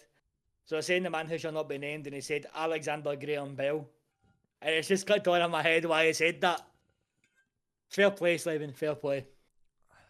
So he's just said, Jaden said he disagrees. Sula is great. Slavin has said Sesko, when he gets settled, will be sound, I think. Oh, yeah, 100%. When he gets settled and gets going, he will be sound because we're signing a better striker. I mean, Haaland is a different breed of player, right? We're not going to mention Haaland here because he's just, I don't think he is all human. I think there's some sort of like robotics in there somewhere. But even him hasn't really hit the heights that he hit in the Bundesliga. Yeah. Right. And he was fantastic in the Bundesliga. Sesko, isn't exactly setting the world alight. See, my only time I've actually got of recollection where I've watched Sesko play was the Euros, and I specifically watched Sesko play because I liked from FM. Sesko is unreal in FM, so I kind of got this thing of like, I'm going to watch you in the Euros to see how you actually play. He was fucking woeful in the Euros. He just looked so bad. Going to that though, James Rodriguez had a world-class World Cup and was nowhere to be seen afterwards. One tournament does not make a star player. Slavis put in the chat there, Haaland would not succeed with a mediocre team around him. I mean, agreed. When they took Kevin De Bruyne out, he went off on a tangent and wasn't very great. I do think also that Pep's summation was just cooked after so many years playing the same football. Yeah. But can you tell me the last number 9 to succeed in English football? Like traditional number 9 striker, Ghosty Man, the Swedish striker, isn't traditional number 9. Your Mo Salah, not a number 9. Diaz isn't even a striker. Not Diaz. What's his name with the hair again? Liverpool with the hair. Liverpool with the hair? Darwin Núñez. Oh. He's not even a fucking striker. He's slightly a striker. Jamie Vardy's probably your you're right. He probably is your last typical 9. Jamie Vardy's not a number. I wouldn't say Vardy's number 9. Jamie Vardy was small, was agile, was quick.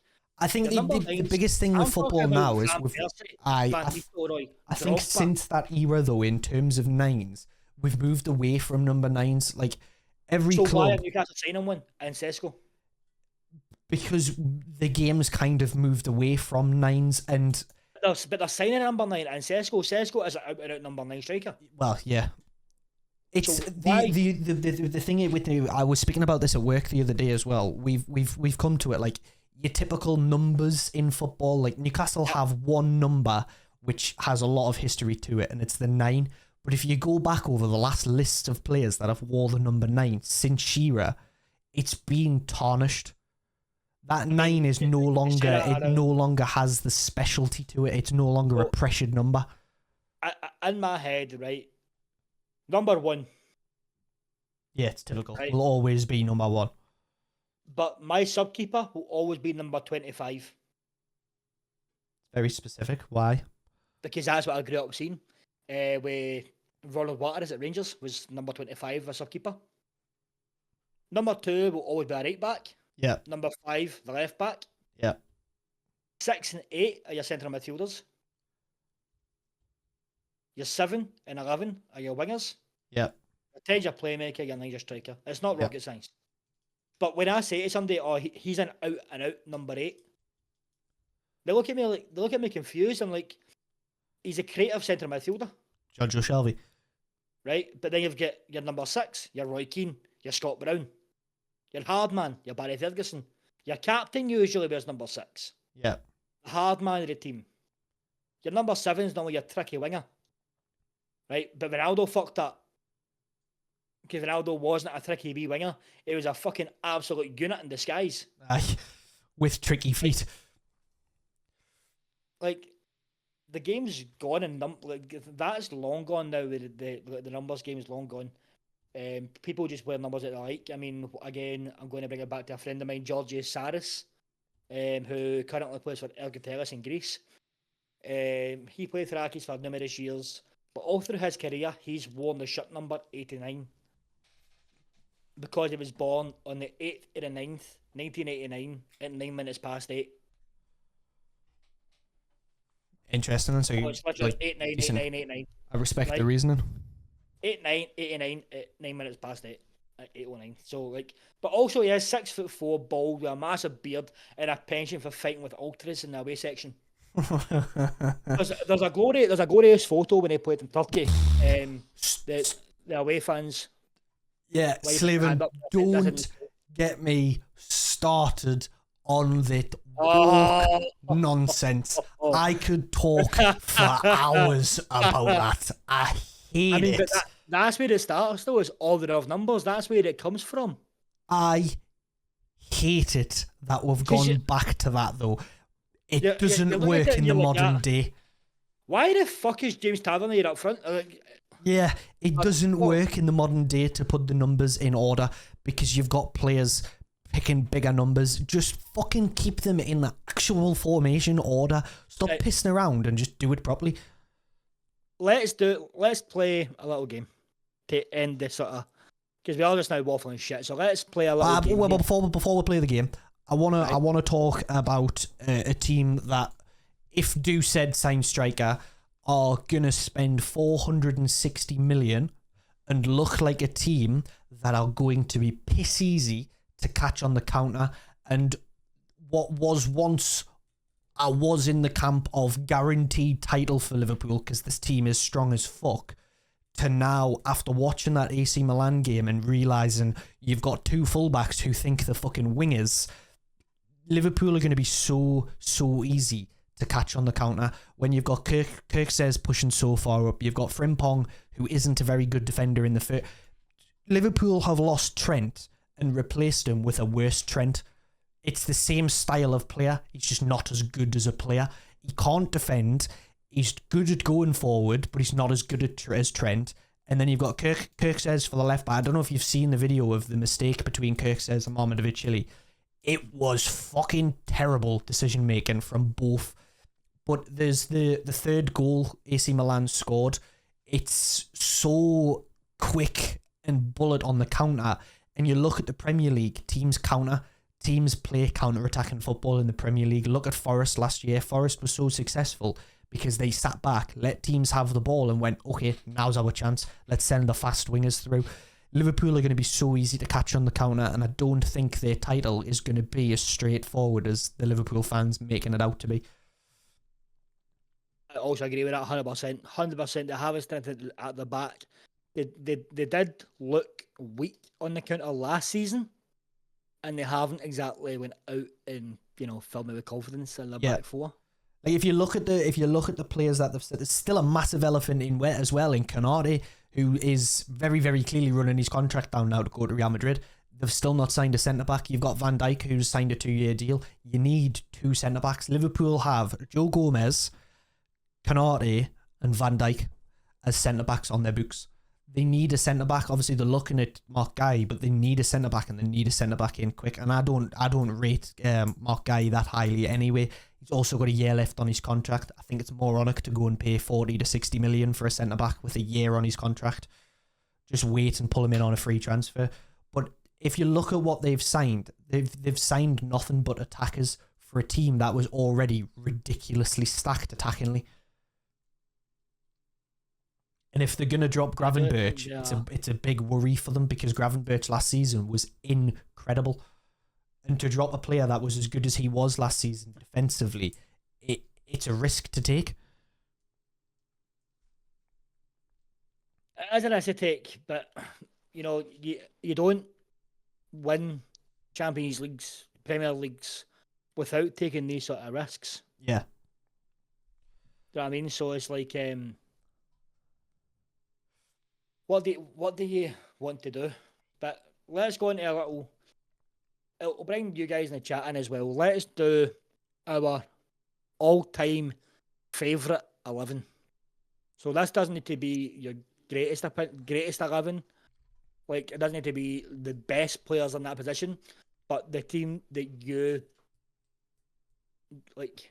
If you had to build a team from your childhood, Premier League or worldwide? Well, mine's always got to be mostly Scottish players, and I've got English players. Like, mine's has got to be, because I didn't really start watching Premier League till like 2010. Right.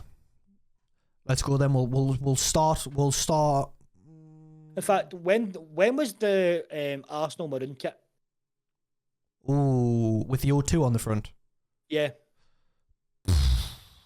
Jesus Christ. That was one of the first seasons I watched Premier League football. Arsenal. Before that, it was only really Scottish football. Maroon kit. Oh no, it wasn't. It wasn't O2, unless it is the O2 one. There's also the Fly Emirates one. So which the Emirates Fly data? O2. We're looking at the O2 one. Yeah. 2005, 2006. 0506. Then I started watching it. Right. I believe that's the kit that it was the last season at Highbury, wasn't it?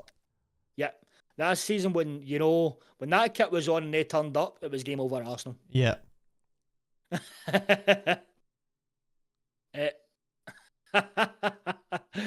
So this is fucking, I'm out of this game here. Just fire in Rangers starting 11 for the 3-0 win against Celtic. So for me, goalkeeper has to be Stefan Klos. I have to ask, did he lose a bet since he has that shirt on? Polar Knights, I'm going to assume that you're a Sunderland fan in the chat here. Welcome to Two Blokes Talking Balls. He didn't lose a bet. He is an active Newcastle fan, believe it or not. But also, while we're on the question, this here, other side. This shirt here belongs as a match worn signed shirt from a player called, I forgot who it is now. Fraser Fivey. I forgot whose kid it was. There's that many in my house. Fraser Fivey is one of the rare group of 5 players who have won both the Scottish Cup and League Cup. Now, I'm going to get the answers up because I went to do it a couple of weeks ago and I forgot to ask you. I think you did mention it and I kind of just said I've got no fucking idea. So I'm going to get the answers up here. So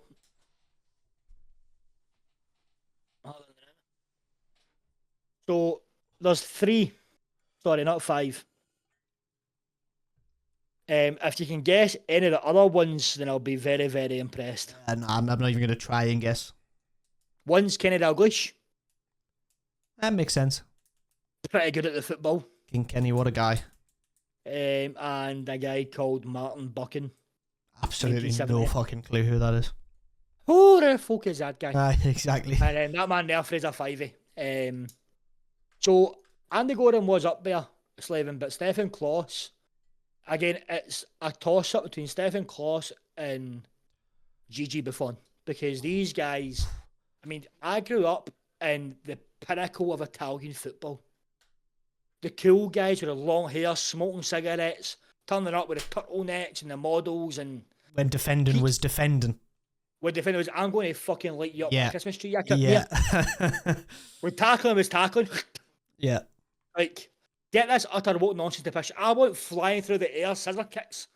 I think Right, who's your keeper, Leon? it would be between Buffon and Iker Casillas. Iker Casillas also gets honourable mention. What a keeper. He was such a good keeper, but I think I am going with Gianluigi Buffon, because he kept himself going for years at a top level as well. Jaden showing his age by saying lockdown Dravka. Who? Buffon is just a different gravy of keeper, and I think in terms of like best 3 goalkeepers to probably ever grace football, you've got Buffon, Casillas, and Manuel Neuer. Yeah, you're going to see a theme here in my team, right? You're going to see a theme in my team here. I'm in Scotland, not been there for a long while. Used to be there all the time, delivering fish with a trawler. Where are you from, Polar Knights? Where are you from, my man? Right back, Leon. We're gonna go 4-4-2 or 4-3-3, your choice. Well, we're right gonna have 2 different formations. Norway, nice. My right back is Philip Lahm. Philip Lahm, tremendous right back. Mine's is Maldini. Unbelievable. See, Maldini for me, I'm pretty sure I caught most of what was left of his career as a centre back. I'm sure he was playing centre back when I was watching Maldini. Right back, Maldini still gives the strikers nightmares. Maldini at right back was like very young Maldini, wasn't it? It was when he was first coming through. Yes and no, because he did play centre back, but when he moved to centre back, he was playing at a 3 in the back at AC Milan, well, a 5 in the back with wing backs. So he was still playing right back, but labelled as a centre back, if that makes sense. He was the wide cover. Right. And just the fittest guy in the field. Like, he has the reason the term Libero exists. It's good to have you, Paul Knights. You're a long way from home in Norway, man. The last time I was up near there was Malig, and I was in Stornoway for a while. That was about it. Jaden, are you just rattling off Newcastle players here? Yeah, as it says. Oh, right, okay. 5 Newcastle players, but not best with 5. 2 centre halves. You go first. Nesta and Puyol. Well, I've got Puyol and Ramos. Carles Puyol is just the epitome of heart. Yeah, get it fucking done. Like, saving shots on the line, dragging players up, playing on, just raw Latin passion. Yeah. Do you have an honourable mention for your centre back position? Again, there's that fucking many. I could go through millions and millions and millions and millions of players. I probably need to say Davy Weir. Davy Weir was a 40. He signed for Rangers as a 42-year-old man as cover, and at 44 years old, he captained Rangers in a Europa League final and was the best player in the park. Fucking hell, fair enough. You just don't make players like that anymore. Yeah. So then, yeah, we don't include England in that tempo nights. I mean, Leon, as you'll notice, is a Geordie, but us Scottish draw the line around Milton Keynes. Anywhere north of Milton Keynes is sound. Anywhere below Milton Keynes, fuck that. Cut that for the YouTube video. I might just leave it in now you've asked. Now you've asked, I might just leave it in. Just be exactly a bit rage base. So yeah, I went Puyol and Ramos as my centre backs. I want to know your left back first, because I want to know if we've got the same left back. Because there's 2 answers I could have give here. There is only one answer. And the 2 answers I could give are both Brazilian. But the one I'm going to give, I think, is slightly different to yours. Mine's a small, bold, and got a wicked left foot. Right. I never got the pleasure of watching him play football. Oh, mate. I never got the pleasure of watching him play football, so I've gone with the best alternative to the Brazilian Marcelo. Roberto Carlos with Marcelo. because he was just so fucking good, man. And I'm pretty sure he's still playing football as well.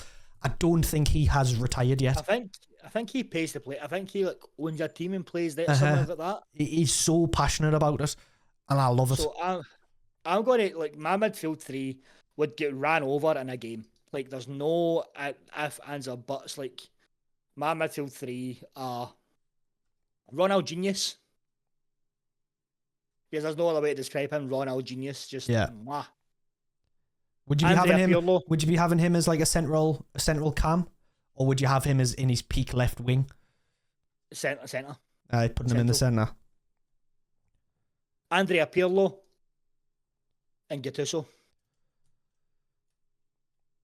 I don't know if you've noticed, but all three of them play for AC Milan. Yeah, all three very, very, very, very, very good players as well. All three are very good players. You younger guys don't have, like, see that early 2000s AC Milan team. Oh my god, man. Like, even when I hear the Champions League theme song, all I can think about is Ronaldinho going like that with his tongue. You know what I'm talking about? He's like he's looking at the kebab shop last after night out. He's just like, They were all just so fucking dead set on getting it winning. done. Yeah. Winning. It was always just dead set on getting the game. I think personally, right, that Ronaldinho is still miles in front of Messi and Ronaldo for me. 110%.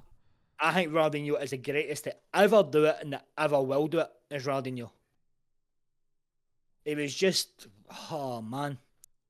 I mean, you guys don't even understand how good like young Kaká was. Oh, incredible fucking player as well. Right. Incredible player. Who's your midfield three? Well, one of them answers itself. Oh, John Joe Shelvey. John Joe's in there, of course. Big John Joe is partnered by Andre Pirlo. And in my central cam spot, obviously we're going 4-3-3 now, and Johan Cruyff takes that central cam spot. Now, again, never had the pleasure of watching, but I've seen plenty of highlight packages, and Johan Cruyff is one of the main reasons I got so into football, because he was just so exceptionally good. Like, the ball, same as Ronaldinho, the ball just stuck to his foot, like there was glue on it. Look at the Cruyff turn. I hate that, the Cruyff turn. It's such a FIFA statement, yeah, man. But he was a different gravy of player, and I wish I had the pleasure of seeing him with my own fucking two eyes. Left wing. That's probably where I'd put Dino, but I'm going Thierry Henry on the wing. As a winger. Thierry Henry as a winger. Because he can do it. He can do it all. I mean, I was going to say Dennis Bergkamp in the wing. See, I feel like he was better as a striker. But again, we're getting bogged in as a centre forward. I'm going to play three strikers in that case and no wingers. Yeah, fair enough. I don't need wingers with that midfield. To be fair, mine is pretty similar in that. I don't need wingers either. Right wing or right side striker. It's a tear between Messi on the right wing or Ronaldo on that right wing, or this is the fun fact. I could go totally different, and I'm chucking another Brazilian in there, and I'm going Rivaldo. That's what I'm going to say, Rivaldo. And it's a damning sight that Messi and Ronaldo don't make my 11. What, at all? At all. I think he probably could give merit to Rivaldo, because I like a player who is just good at football and tricky with the feet. Again, you could, so, like, my striking position, like, I grew up in an era of some of the best strikers to ever do it, man. Like, Adriano, Louis, the other Brazilian guy, Luis Felipe. I'm not even going to say his name, because you all know who I'm going to say. You all know who I'm going to say. Oh, nine, yeah. Unbelievable player. You're probably old enough to remember Pele, are you? I mean, Cyril Dessers, as Slevin says, like, Cyril Dessers are 9 in the same conversation. Like, two of the greatest strikers to ever do it. And R9 was unlucky with injuries. Adriano was ruined after his dad died, felt alcohol. But also, there's Del Boy Pyro. Del Del Piero, David Trezeguet, Pavel Nedved, Andrei Shevchenko, Jean Dalton-Masson, Alan Shearer. Like, I grew up watching some of the... Alistair fucking McCoist, who won the only player to win the Golden Boot twice in a row. European Golden Boot twice in a row. Yeah. Like... So, Man United. I've just decided to change my answer from Rivaldo as well. I'm going with Barnes. Barnes. Big afro. I think he was more left-sided. John Barnes. Yeah, John Barnes. John Barnes. He was also Rangers' greatest ever manager. I'm going for John Barnes on that right hand side. So my mind has been changed. I am going with a right winger and a left winger. In fact, I want to also add an honourable mention to Ronald de Boer. Ronald de Boer was fucking fantastic. Same with Claudio Caniggia as well. Like, I grew up with a Rangers midfield three, right? And I didn't even get to mention them because of the other three.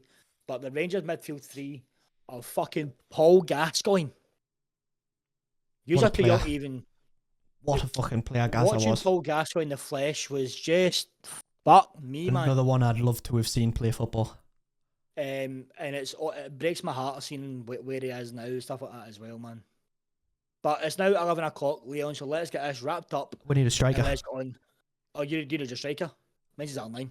Well, I'm between a few, and I'm going to give me honourable mention first in Andy Carroll, just because he loves the game. Just purely because he loves the game.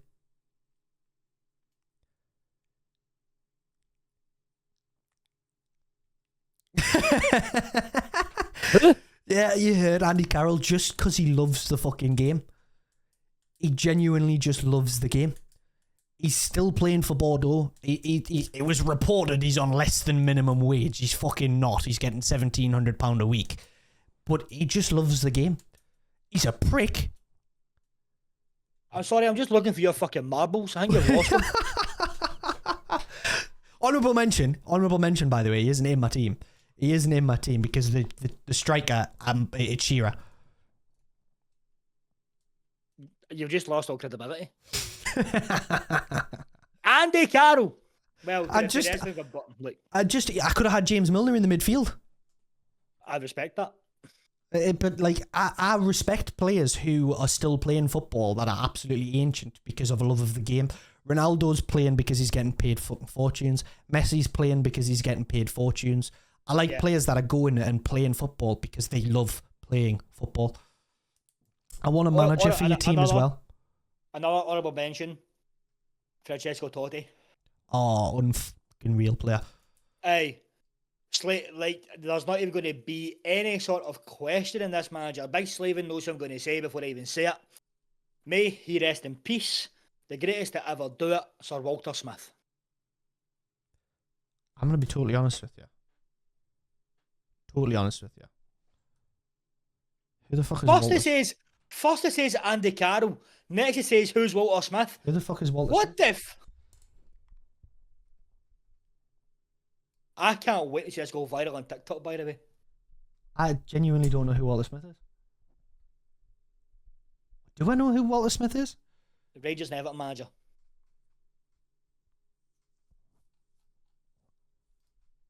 If you want to see, I know, Slavin, I know.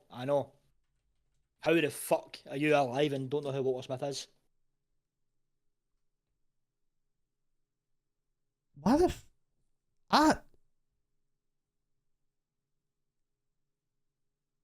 I'm going to be honest.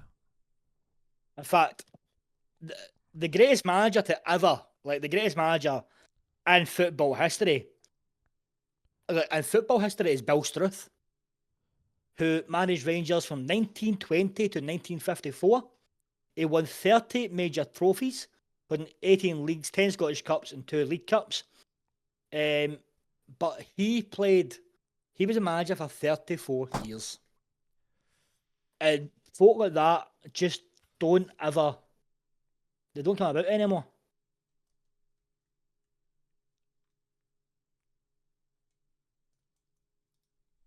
Honestly, I'm just not sure who he is. It's wild. That's wild. But let's like Bill Struth was born in 1875. He was only, Rangers were 3 years old when he was born, and he managed over 34 of their years.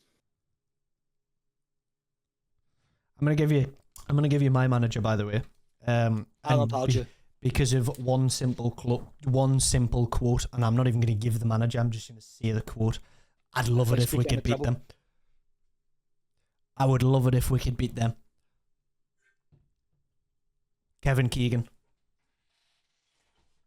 It will forever be one of those quotes that are just implemented in my head. He was living. Is he the Wolves manager? No, that's fucking McCarthy, isn't it, I'm thinking?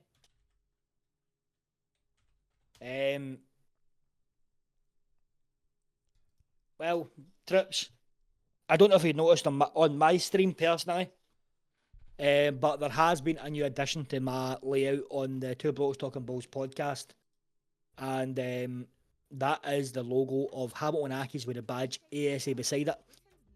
This is a new thing that we are running as Hamilton Accies fans. If you were here last week, you will have heard my rant on the current ownership of the club of Jerry Strain and Mr. Serif's Engine. This is the Accies Supporters Association. If you're interested in any sort of goings on of what's happening within my club itself, feel free to give the page a like, a follow, and just general thingy. There is option for donations. Obviously, we're not asking for donations, especially if you don't understand what's going on in Scottish football. But for a TLDR, Hamilton Accies celebrating 151 years this season. We've dragged it out of our stadium by, it should work, Slaven. I'll sort that out, doesn't it? That should, I might have missed something out off it. Oh no, it does work. It does work. Does work. Yeah, I'm on the website. On our 150th year anniversary, we were removed from our own stadium by the new owners. We've been in various court cases with finances, stuff like that. And again, I'm going to sign off this podcast by saying, Jerry Strain and Serif's Engine, you were never fit to run, now's your time to walk. And Leon, I'll let you end your way. On that note, fellas, we'll leave it again with his passionate rant. Well, boys, if you have enjoyed watching, please don't forget to drop a like, subscribe, and share the video with your friends. The numbers have been outrageous so far, and the support over on the YouTube side of things. Even when we're live, the support is outrageous. We can't thank you enough for it. We really can't. And we'll hope we can keep entertaining you, giving you top tier content every week. We'll see you again next Sunday for another live episode. Peace.